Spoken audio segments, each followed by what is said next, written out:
అదే విధంగా వెళ్ళిపోతున్నాం. ఈ 2024 ఎలక్షన్స్ ఇవన్నీ అవుతున్న విధానం చూస్తే మాత్రం చాలా బాధగా ఉంటుంది నాకు. మా వయస్సు పెద్దవాళ్ళది, కానీ ఇలాంటి చాలా మంది కుర్రాళ్ళు ఉన్నారు, మీకు భవిష్యత్తు ఉంది. కానీ ఈసారి ఇంతకు ముందు ఏంటంటే ఓటింగ్ శాతం బాగా పెరిగింది.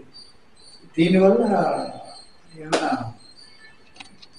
అంటే నేను చూస్తే ఓటింగ్ శాతం కొన్ని చోట్ల పెరిగింది, కొన్ని చోట్ల తగ్గింది. మహారాష్ట్రలో తగ్గింది, కొన్ని చోట్ల మన ఆంధ్రలో బాగా పెరిగింది. నా ఉద్దేశం ఏంటంటే ఓటింగ్ శాతం పెరగడం మంచిది, కానీ తప్పుడు లెక్కలు ఉండకూడదు. ఇప్పుడు ఏమైంది, మన భారతదేశంలో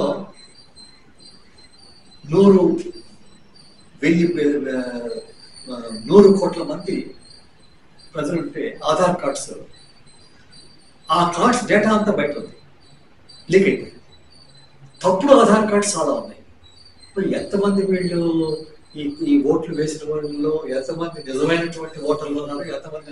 ఇప్పుడు మొన్న యూపీలో ఎక్కడో ఒక కుర్రాడు లోపలికి వెళ్ళి 8 మాటలు అరగట్టు ఉండి 8 మాటలు బటన్ నొక్కాడు.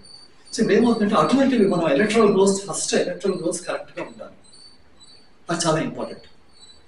అది మనకి వైజాగ్లోనే కంప్లైంట్స్ వచ్చాయి. ఒక్కొక్క ఇంట్లో 100 మంది ఓట్లు ఎలా వస్తారు. అప్పుడు కొంతవరకు దాన్ని ఇంప్రూవ్ చేశారు. కానీ ఈ రోజు కూడా నేను చూసింది ఏంటంటే, నాకు తెలిసిన వాళ్ళు చాలా చనిపోయారు, వాళ్ళ పేర్లు తీయలేదు, అంటే ఆ వెరిఫికేషన్ సరిగా అవ్వలేదు.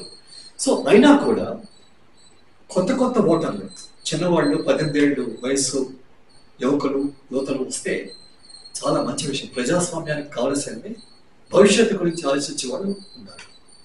సో ఆ విధంగా వస్తున్నా మంచిది. కానీ ఓటర్లు రావడం లేదు, కొన్ని స్టేట్లు రావడం లేదు, దానికి చాలా ఆశ్చర్యం. ఎందుకంటే ఓటర్లకి ప్రజాస్వామ్యం మీద ఆసక్తి పోతుందా అనిపిస్తుంది. ఏమిటి ప్రజాస్వామ్యం, ఈ లీడర్లు అతను అంత కరప్షనే కదా, ఎందుకు మనం ఓటు వేయాలి, అది చాలా డేంజరస్. సో మనం ఈ ముఖ్యంగా భారతదేశంలో కావాల్సింది ఈ ఎలక్ట్రల్ రోల్స్, ఓటింగ్ విధానం. ఇప్పుడు ఎలక్ట్రల్ ఈవీఎం ఉంది, మీరు నొక్కగానే ఆ ఓటు ఆ క్యాండిడేట్కి వెళ్ళితే మనకి ఎలా తెలుస్తుంది, ఎక్కడెక్కడ దానికి కన్ఫర్మేషన్ మనకి ఎలా తెలుస్తుంది.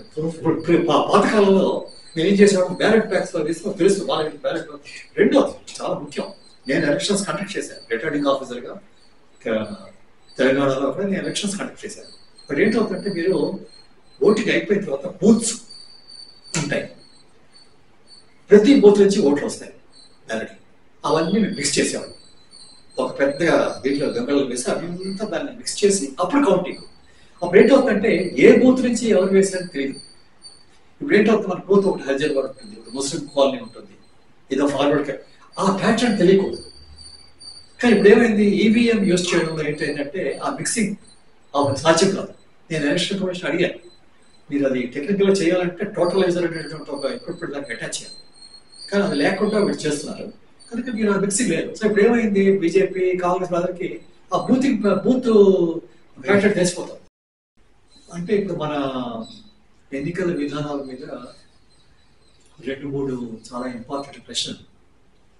ఒకటి, ఎందుకు ఈ ఎలక్షన్ కమిషన్ 3 ఉన్నారు కమిషనర్లు, సీనియర్ ఆఫీసర్లు, ఎందుకు ఇలాగ వాళ్ళు గవర్నమెంట్ ప్రధానమంత్రి అంటే భయపడతారు, హోమ్ మినిస్టర్ అంటే భయపడతారు, గవర్నమెంట్కి పొలిటికల్ ఎగ్జిక్యూటివ్కి దాసోహం పలుకుతున్నారు, ప్రజల తరఫున ఉండరు, ఎందుకు ఇలా అవుతోంది అనేటువంటి విషయం మీద చర్చించాలి. ఒకటి ఏంటంటే, ఈ ఎలక్షన్ కమిషన్ని, ఈ కమిషనర్ని అపాయింట్ చేసే విధానం ఏమిటి. ఈరోజు ప్రైమ్ మినిస్టర్ గారు, ఒక అపోజిషన్ లీడరు ఉంటాడు, ఈ ఇద్దరు కలిసి కమిటీలో సెలెక్ట్ చేస్తారు. ఆ అపోజిషన్ లీడర్కి సమాచారం పూర్తి ఇవ్వరు, టైం ఇవ్వరు. వాళ్ళ ముందు 4-5 పేర్లు పెడతారు, పెట్టి అందులో మీరు చూస్ చేసుకోవాలంటారు. సో దాంతో ఏమైందంటే, ఈ ఆఫీసర్ని కానీ ఈ కమిషన్ని సెలెక్ట్ చేసే విధానంలో చాలా ప్రశ్నలు వచ్చాయి. వస్తే అప్పుడు సుప్రీంకోర్టులో కేసు వేశారు. మనకి ప్రజాస్వామ్యానికి పునాది ఎలక్షన్ కమిషన్. ఎలక్షన్ కమిషను అన్ని పొలిటికల్ పార్టీస్కి సమానంగా ఉండి ప్రజల తరఫున ఉండే ఎలక్షన్ కమిషన్ ఉన్నప్పుడే మన ప్రజాస్వామ్యం నిజంగా సాధ్యమవుతుంది. అందువల్ల ఈ సెలక్షన్ ప్రొసీజర్ ఇండిపెండెంట్గా ఉండాలి అంటే అప్పుడు సుప్రీంకోర్టు దీన్ని కింద సంవత్సరం జడ్జ్మెంట్ ఇచ్చారు. అట్లా ఏం చెప్పారంటే మా ఉద్దేశంలో ఒక ప్రైమ్ మినిస్టర్ గారు, opposition leader, chief justice of India కూడా ఉండొచ్చు. దాంట్లో ఉంటే ఏంటవుతుందంటే ముగ్గురు ఉంటే మాట్లాడి డిస్కషన్ అయ్యి మంచి వాడిని సెలెక్ట్ చేసుకోవచ్చు అని సలహా ఇచ్చాం. ఇచ్చి మేము గవర్నమెంట్ దీంట్లో చట్టం తీసుకురావాలి పార్లమెంట్లో. ఆ జడ్జిమెంట్ రాగానే మోడీ గవర్నమెంట్ ఎంతో తొందరలో పార్లమెంట్లో ఒక బిల్లును ప్రవేశపెట్టారు. దాంట్లో ఏం చేశారు, చీఫ్ జస్టిస్ని తీసేసి ప్రైమ్ మినిస్టర్ గారు, క్యాబినెట్ మినిస్టర్, ఆపోజిషన్ లీడర్ పెట్టి చట్టాన్ని పాస్ చేయించారు. అప్పుడు నేను అబ్జెక్ట్ చేశాను, సుప్రీంకోర్టు జడ్జిమెంట్కి వ్యతిరేకంగా ఉంది, దీంట్లో ట్రాన్స్పరెన్సీ అనేది ఎక్కడ ఉండదు, మీకు ఒక ఎలక్షన్ కమిషన్ బలంగా ఉండకపోతే ప్రజాస్వామ్యం బలహీనపడుతుంది అని చెప్పి రాశాను. రాష్ట్రపతి గారు కూడా రాశారు.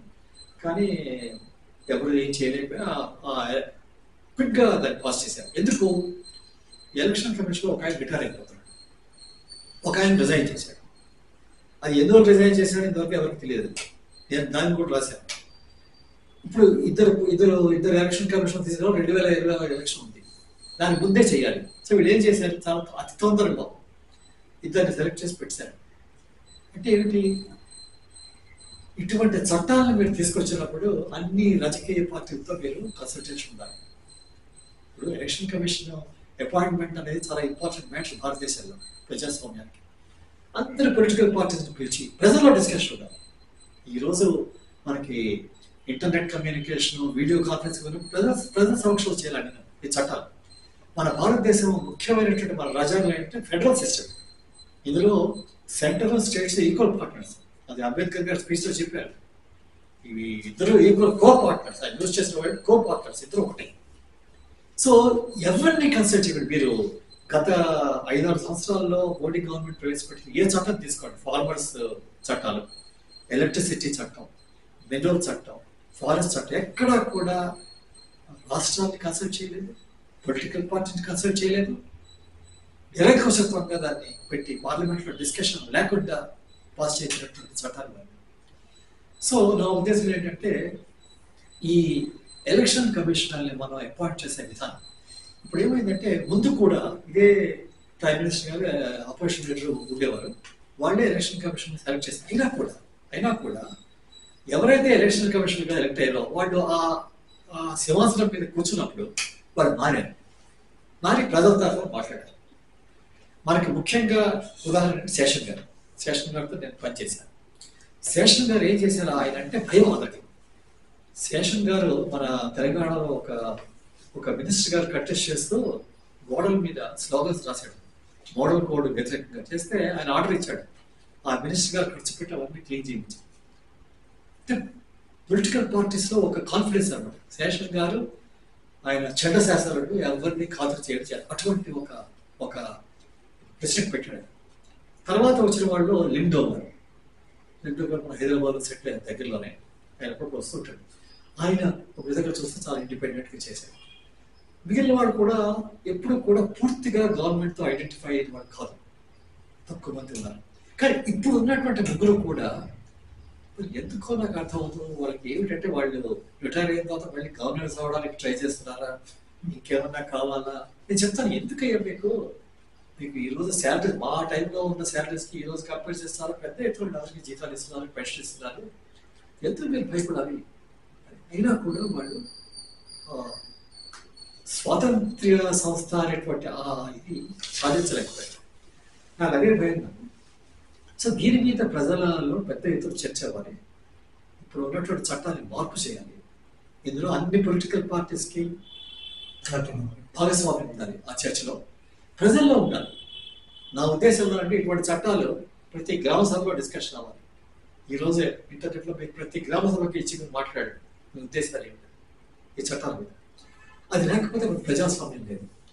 నా ఉద్దేశంలో ఏ ప్రభుత్వం అయినా, ఏ పొలిటికల్ పార్టీ అయినా ప్రజల్ని ఖాతరు చేయకుండా కార్పొరేట్ సంస్థల చేతిలో తోలుబొమ్మలుగా మారి చట్టాన్ని విచ్చలవిడిగా మార్పులు చేసే ఏ పొలిటికల్ పార్టీకి భవిష్యత్తు లేదు.